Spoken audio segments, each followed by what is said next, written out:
Look at that look.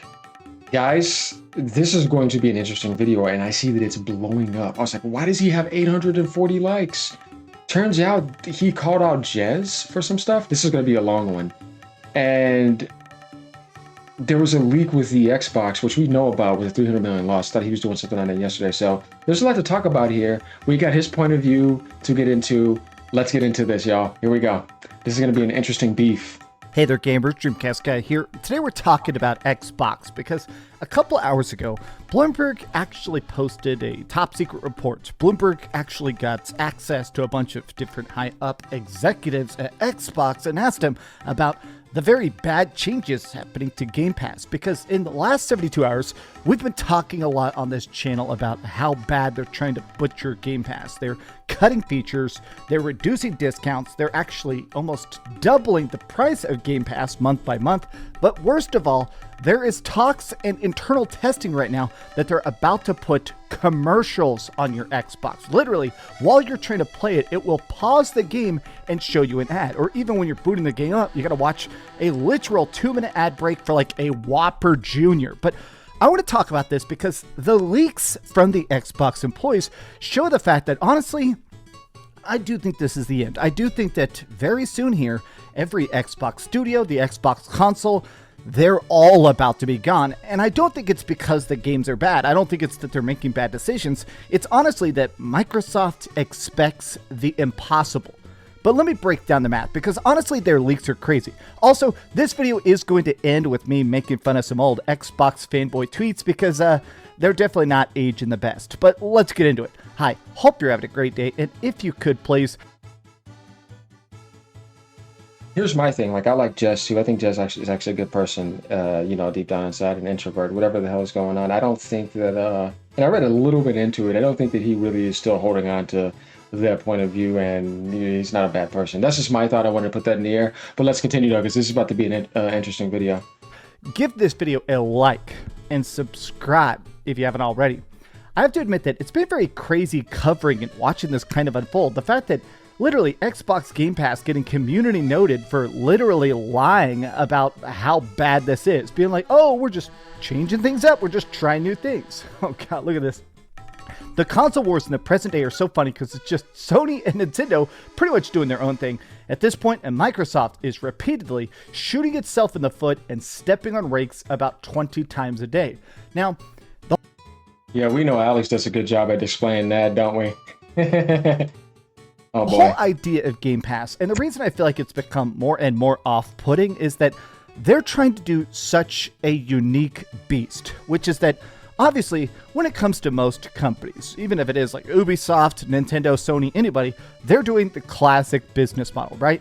We make a game, we make Ghost of Yotei, we make whatever, we sell it to the customers, and we get enough money, we get enough profit to make a sequel, to make the next game, to make the next project, right? Same with Nintendo. All right, we're going to sell you a system, we're going to sell you controllers, we're going to sell you exclusives, and that keeps us in the green to keep churning stuff out. Whereas Microsoft, their idea was to try to copy Netflix, where instead of just giving you a steady flow of games that keep you buying them, they were like, all right, what if we just get 100 million people to pay a tiny fee every single month? That way it'll pay our bills, it'll be cheaper for them, and we give them a constant flow of just not just our games, but other people's games as well. We can license other games and put them on Game Pass as well. But the problem is that the math never really worked. I've been talking about this for years, but I never really believed in the profitability of Game Pass, because not only are games expensive, but it's about the acquisitions. Like, let's just talk about the current numbers, right? Like, straight up, Microsoft has said their goal originally was to try to get Game Pass to 100 million subscribers. 100 million. Now, the current numbers is they're around 35 million. And at this point, it sounds like, honestly, Game Pass sales are dead. If anything, they're in free fall because so many people are unsubscribing right now. But, look. Yeah, that's definitely not there anymore, unfortunately. Yeah, it sucks. Okay, let's just even say current numbers, right? Until this price increase, they had 35 million subscribers, and each person paying about $20 a month. What is that? That's like $700 million a year.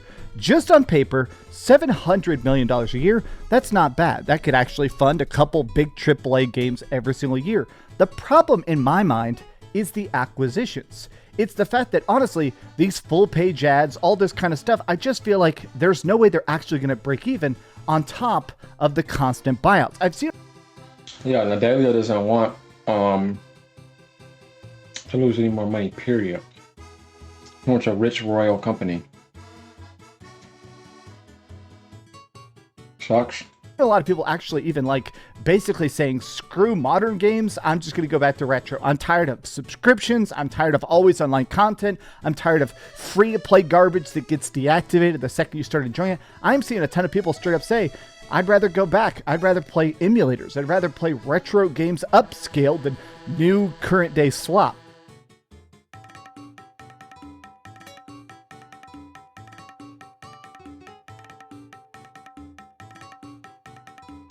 Yeah, he's talking about GOG. That's a good app for that.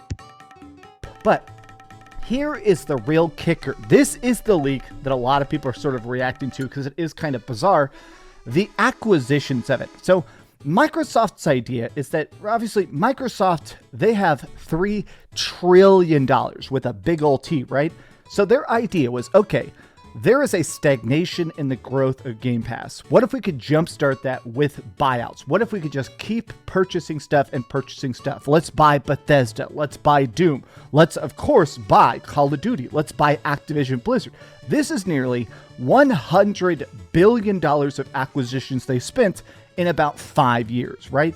And during the course of that, a lot of people are kind of saying, okay, how does that break even, though, right? Like, let's actually just consider that. Even if they were making $1 billion a year, $1 billion a year, which actually, still, obviously, they were nowhere near that with Game Pass before this price increase. That's still going to take 100 years to break even because their hardware isn't profitable. A lot of their software isn't profitable. People aren't buying Xbox games.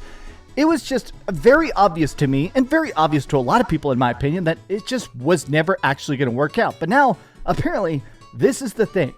This is the actual numbers that have actually come out now for Bloomberg. So the big...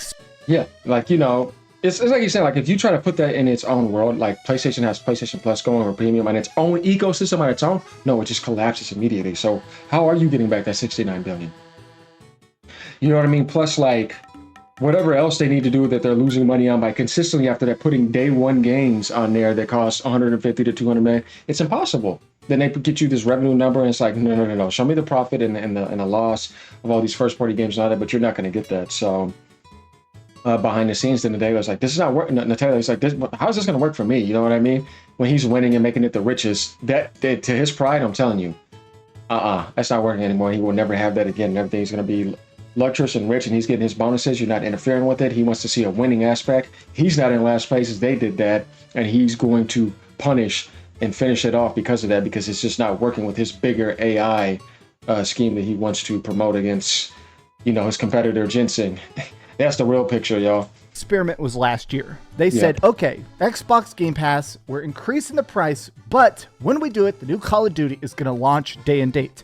Here it is. We promise the next Call of Duty is going to be the biggest, best, craziest, most bombastic, and it'll be in Game Pass day one. By their own math, they lost $300 million putting that into Game Pass.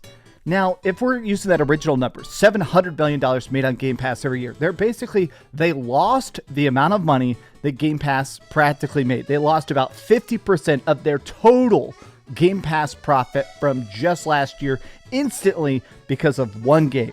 And apparently, people at the top were pissed. Call of Duty lost sales is one of the key reasons why Game Pass price has increased. Now, I want to take a look at all the numbers of this because everybody is just being like, all right, they're going to lose a ton more because I ain't paying for that. Pretends to be shocked. Wait, you mean to tell me that Game Pass... You know what, guys? I get what you're saying. You know, let's get to this. Let's get to this drama with Jez and everything. Because this we kind of get the idea of, and enough is said here. So let's go ahead and let's get right here and let's see how this... I want to see how this goes.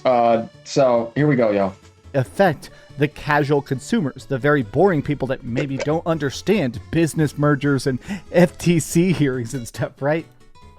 All these numbers make sense. What doesn't make sense is that Xbox put Call of Duty on Game Pass day one, told the courts the merger would not cause Game Pass prices to go up and to just turn around and increase them the process because of lost sales. Surely they saw this coming. Everybody is like, brother, this is truly a corporate plot twist. It's just so funny watching this implode because I'll be honest, it was so obvious. I don't know, like maybe it's just that I read too many business books or that I got too much free time to stare at the internet and watch a dumpster fire burn brighter and brighter and brighter. But to me, it was always very obvious that these extremely expensive acquisitions weren't going to lead to Xbox taking the lead. I mean, Xbox is so far in third place, even if you try to act like Xbox isn't about a console, it's just an idea, they weren't going to catch up. I just think Game Pass was always a failed experiment, at least in my mind.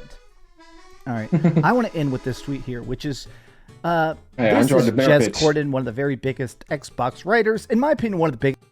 Here we go. Plus, I got one stacked up, so we're buying cheap teas. I'm good. Xbox fanboys. He runs a bunch of Xbox podcasts, goes on Xbox podcasts pretty much 7 days out of the week. And even last night, apparently, he has decided he's going to... The Dreamcast guy calls somebody an Xbox fanboy? Oh my goodness. He's beefing? He's about that salt farm? Stop podcasting, or has randomly stopped doing his Xbox fanboy show. He has hundreds and hundreds of... Am I hearing him say this? This is funny. I've never heard him say this. Hundreds of tweets claiming that Lena Khan is hurting gamers. Here she is in 2022 saying corporations sometimes trying to convince the FTC to back off blocking an illegal deal by trying to make these comments and swearing they'll use their power for the greater good. Lena Khan was 100% right. I think a ton of Xbox fanboys, I have seen a ton of Xbox people actually straight up saying Lena Khan was completely correct. This merger was not just bad for Xbox. In a way, it seems like it's bad for Activision as well. It was just bad across the board.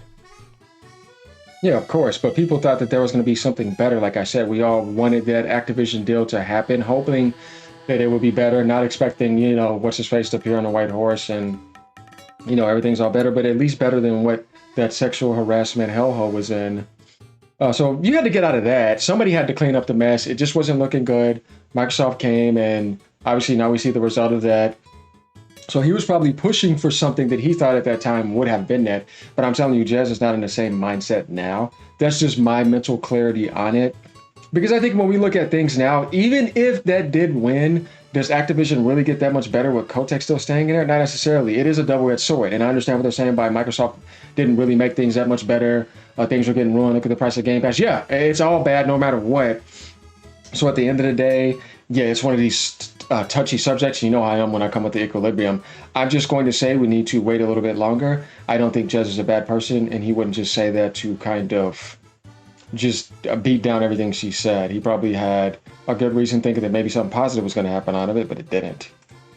But sucks though. It is funny to see that Jez Corden at the time was super pounding the drum. Lena Khan should resign. She is blinded by ideology and ignorance of the gaming industry and seeks to use Xbox as a bludgeon to the detriment of consumers across the entire world, not just the US.